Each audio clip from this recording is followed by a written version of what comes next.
Story of Einkusen, Enkusen, Enkhusen.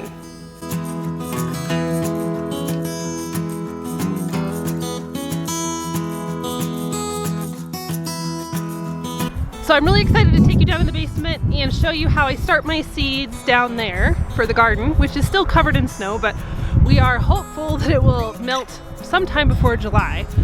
But before we do that, we have to go out to the barn and doctor a heifer who had a C-section yesterday. We got to give her some penicillin, so taking you along for the ride.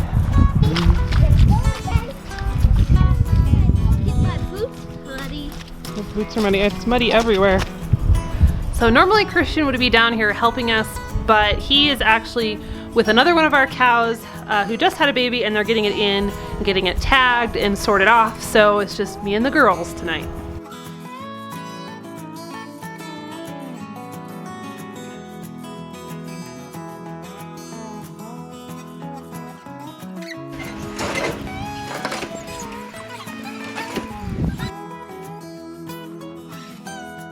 So obviously C-sections aren't really a desired outcome, and we only did one on this cow because it was really just a matter of saving her life.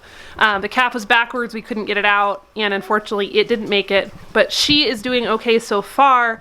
We're just giving her some penicillin to help her after this major surgery. So even though we're not big fans of using antibiotics willy-nilly on either ourselves, our kids, or our animals, there is a time and place to use them.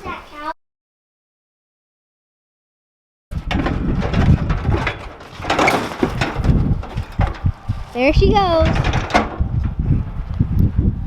Well, it's the next morning because honestly we got inside last night after doing the cows, and then it was bedtime, and then I kind of crashed on the couch and watched Netflix. So I'm gonna go show you our seed starting setup in the basement right now. So I've been starting my seeds in the basement for a couple of years now, pretty much ever since we put in the addition. It's a little dark, hold on. And we just keep it in our storage room here. So I used to start my seeds in the windowsills. I'd try to like do these board contraptions and set everything up, and it just didn't work so hot.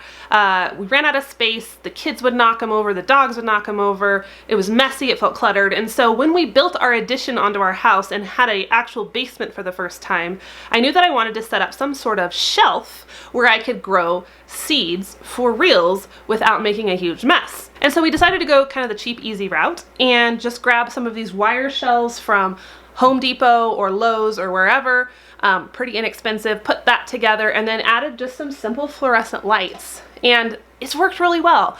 The one trick I like with these lights is that we put them on these chains, and so they can be raised and lowered depending on how big your seedlings are. Because when the seedlings are little, you need to have the lights really, really close, and then as they grow, you just raise up the lights. The other thing I found that was super important for this basement grow setup was having a heater down here. And so I didn't realize this the first year. I didn't have any extra heat, and I couldn't figure out why the seedlings weren't going. Duh. But ever since then, I have put in a small space heater down here. It's on a thermostat. I have that set to about 70 degrees, and that's been really sufficient. And as soon as I put that heater down here, the seedlings went bonkers. So they gotta be warm in addition to having that light. So I need to plant the cabbage today, so why don't we go back upstairs and we'll get that done. So my goal with seed starting every year is to make it as easy and affordable as I possibly can. And so what I've been doing, and there's lots of different ways to do this, so you don't feel like my way is the only way, but I bought a bunch of these like 4-packs and the black nursery trays from Amazon. I think these are 3 or 4 years old, and I just reuse them every year. And that way I always have them. I don't have to go buy them when I'm ready to start seeds, and it just makes the process really easy. Sometimes I get the little pellets, the peat pellets, or you can also get coconut core pellets, which are considered to be a little more sustainable. But I'm actually out of those this year. I didn't really feel like waiting for them to get here in the mail, and so I'm just gonna plant my seeds directly in these little 4-packs. I think this will be a decent way to start. So today's goal is to mainly get the cabbage planted. I have a couple different varieties. So as always, I get my seeds from Baker Creek. I'll put a link to them below. I have 3 different varieties of cabbage I'm gonna grow just because I want to try some different stuff. I have Glory of Einkusen, Enkhusen. Anyway, It says it's good for keeping, so it stores well and is a good producer, and good for kraut. So bingo, we're gonna do that one. So the next one is Brunswick cabbage. I've grown this one before. Also supposed to be very cold hardy. Everything cold hardy is good in Wyoming. A good fall winter type cabbage and stores very well. Good. And then also early Jersey Wakefield, introduced in the 1840s. Sweet and flavorful conical heads. Yeah, I remember this one from last year. It kind of grows like a pointy head. So I'm gonna try all those and see how it works.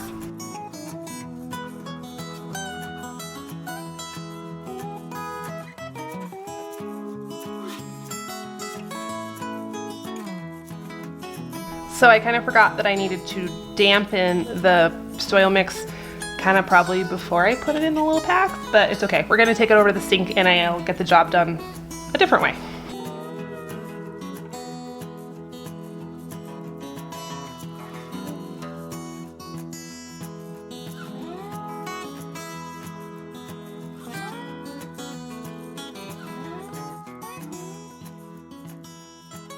So I'm gonna put a little more water on these guys and then we'll take them downstairs and get them set up under the grow lights.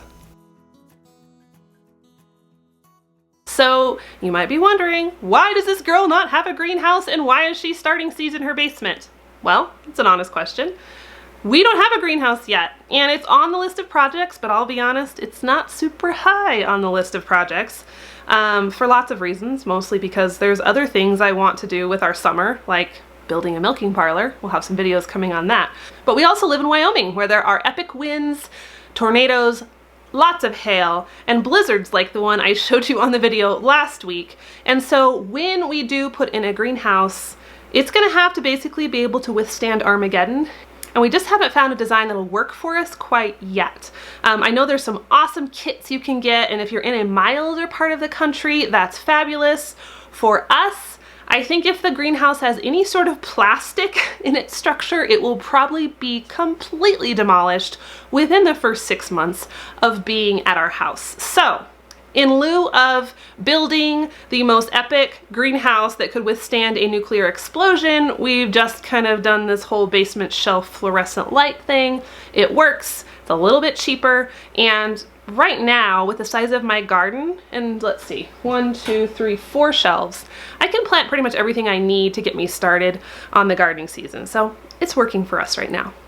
But all in all, I find that it's totally worth the extra work that it takes to start my seeds ahead of time. It saves me a lot of money, I get way more variety, and it's really, really rewarding to know that when I have that plant that's out in the garden and I'm harvesting from it, that I started it from a tiny little seedling. So my trusty mud boots finally gave up the ghost. Check this out.